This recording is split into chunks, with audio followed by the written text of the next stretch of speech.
I think one of the first and most important things to understand about fear is not this monster that you may think of it as. It's not this thing lurking in the background trying to sabotage your every move.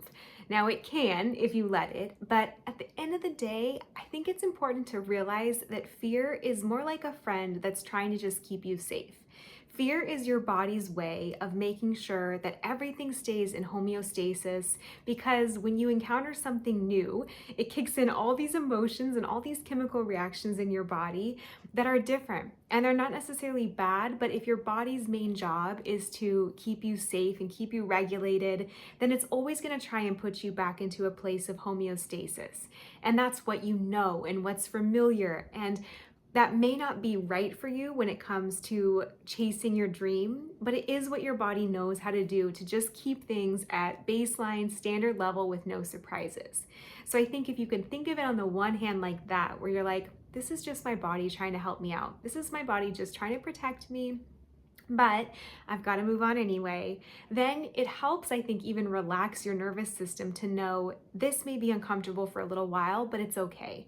Going on stage may be uncomfortable for an hour, but like, it's good. We've got this. I'm going to do things to soothe you and to make you feel good, body. It just, I think, mentally helps feel like you're not kicking up all these emotions with no end in sight. It's more like we're on the same side. I got you. I know, nervous system, why you're trying to kick in fear and make me feel unsafe and just bring me back to my normal, but this is worth pursuing. This is worth a little discomfort. So I think that's the one piece of it, is like, it's your body, it's your body's job, it's doing its job. If anything, that's a good thing. And then on the other side, I like to think of it as a friend that's just trying to point out a few ways that I can protect myself.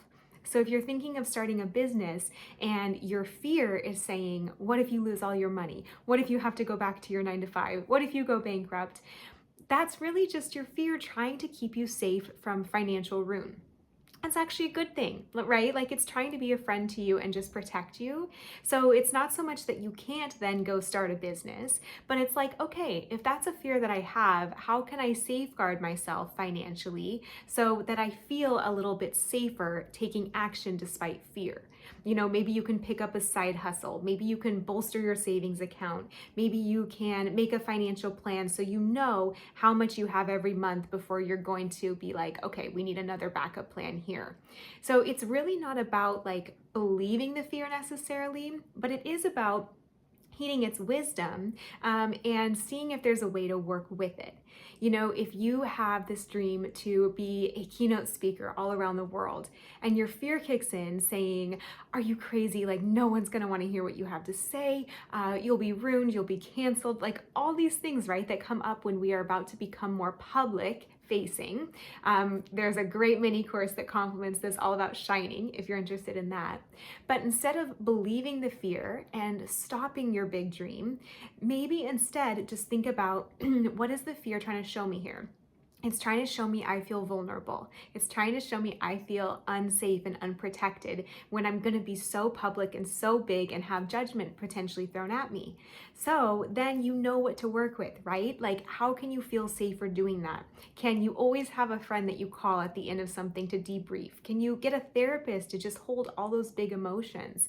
Can you work on your own self-confidence and mindset so that the opinions of others aren't as impactful?